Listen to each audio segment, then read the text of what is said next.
ओरमा group, जो सोचता है वो करता है। आपके अपने सपनों का आशियाना।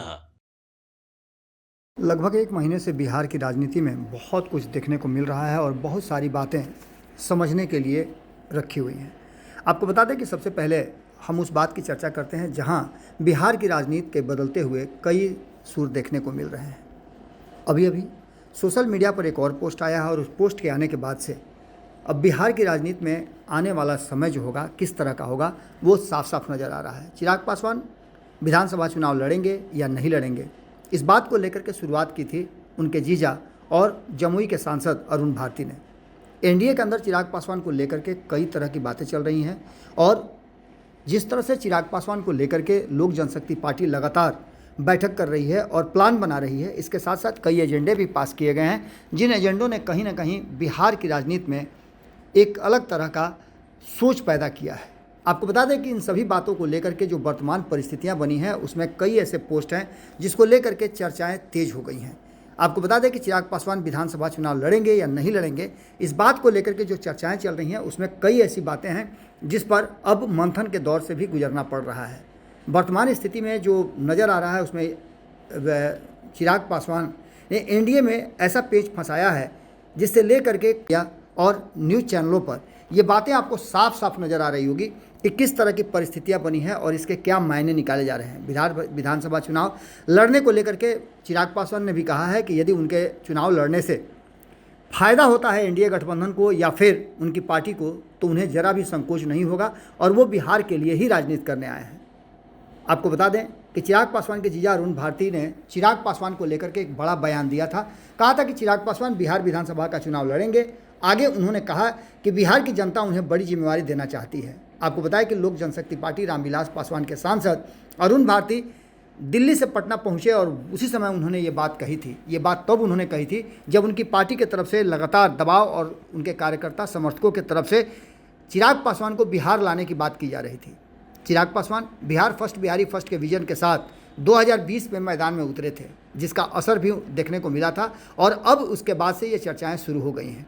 लगातार चिराग पासवान के जीजा अरुण भारती जमुई के सांसद भी हैं और वो पार्टी का एक तरह से समझिए तो कमान उनके हाथ में आया है।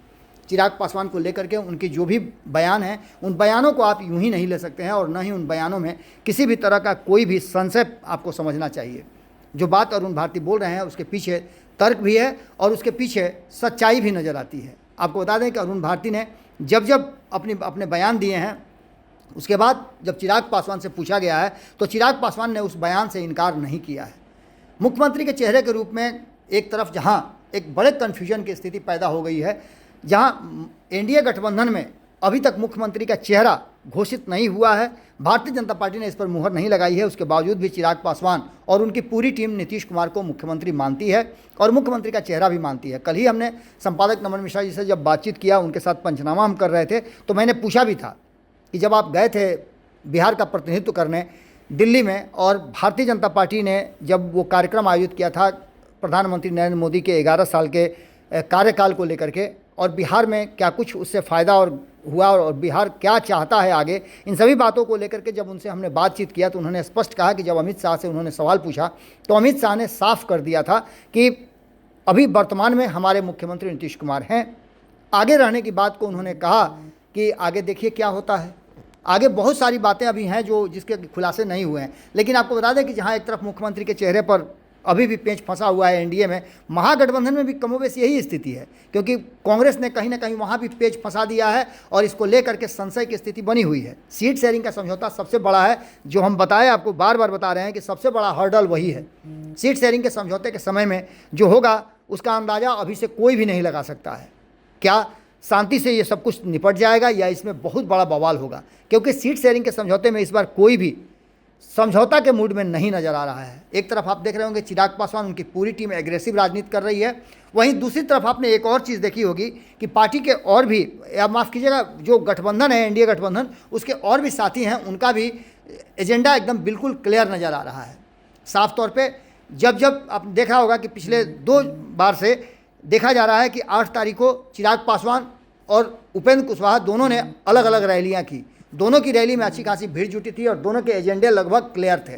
इसी बीच आपको बता दें कि उस एजेंडे से निकल करके नवसंकल्प यात्रा से जो बात निकल करके आई, वहीं संवैधानिक अधिकार परिसीमन सुधार को लेकर के उपेंद्र कुशवाहा भी आगे बढ़ रहे हैं। लेकिन सबसे बड़ी बात यह है कि अरुण भारती के बयान को जिस तरह से कोट कर रहे हैं वो, और हर बात पे वो जवाब दे रहे हैं, चाहे वो किसी भी मुद्दे पर हो, विपक्षियों के हर सवाल का जवाब वो दे रहे हैं, हर क्वेरी का वो कहीं ना कहीं खुलासा कर रहे हैं। तो वहीं आपको बता दें कि चिराग पासवान को लेकर के और स्वतंत्र आइडेंटिटी को लेकर के जो लोक जनशक्ति पार्टी रामविलास ने अपने एजेंडा में शामिल किया है, अपने जो कहा जाता है प्रस्तावना में उन्होंने रखा है, उसको लेकर के भी चर्चाएँ खूब हुई।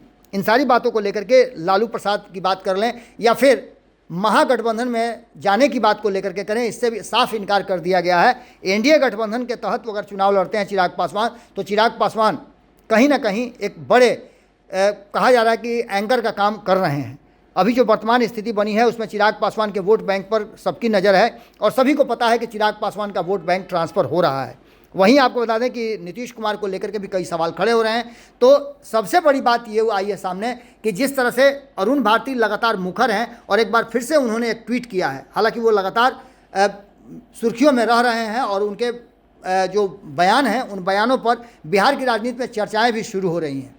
उसको लेकर के उनके इस बार के जो बयान है या सोशल मीडिया पर जो उन्होंने पोस्ट किया है, उसको लेकर के भी चर्चाएं जरूर आगे होंगी। बिहार में उन्होंने लिखा है कि बिहार में बहुजन नेतृत्व से असहजता क्यों है, हाथ जोड़ने वाला बहुजन सबको मंजूर है, समाज को जोड़ने वाला मंजूर नहीं है।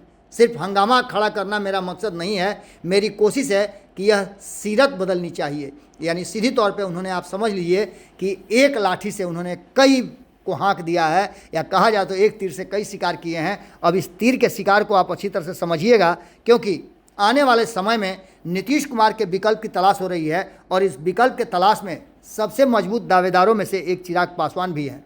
अब ऐसी स्थिति में जिस तरह से लोक जनशक्ति पार्टी रामविलास अपनी तैयारियां कर रही हैं और जिस तरह से युवाओं को जोड़ करके एक नया नेक्सस पैदा करने की कोशिश की जा रही है, हमने बार बार आपको बताया है कि 2025 का बिहार विधानसभा चुनाव युग परिवर्तन वाला चुनाव माना जा रहा है। यहाँ से एक पीढ़ी का अंत और दूसरी पीढ़ी का शुभारंभ होने जा रहा है। जेपी आंदोलन से निकले हुए जितने भी राजनीतिक दल के नेता या फिर पुरोधा हैं, उन सभी का समय धीरे धीरे करके समाप्त हो रहा है। कई लोग राजनीति से अब ओझल हैं, कई लोगों को नई पारी खेलने का मौका मिला है अंतिम बार, तो कई लोग इसके लिए तैयारियां शुरू कर रहे हैं। इन सभी बातों को लेकर के जो परिस्थितियां बनी हैं वो साफ साफ इशारा कर रही हैं कि कहीं ना कहीं जो बिहार की राजनीति है उसने एक करवट लिया है और इस करवट लेने वाली राजनीति में नीतीश कुमार के बाद कौन, इस सवाल का जवाब खोजने के लिए सभी अपने अपने तरफ से तैयारी शुरू कर चुके हैं। देखना यह होगा कि विकल्प कौन बन करके आता है और इस विकल्प में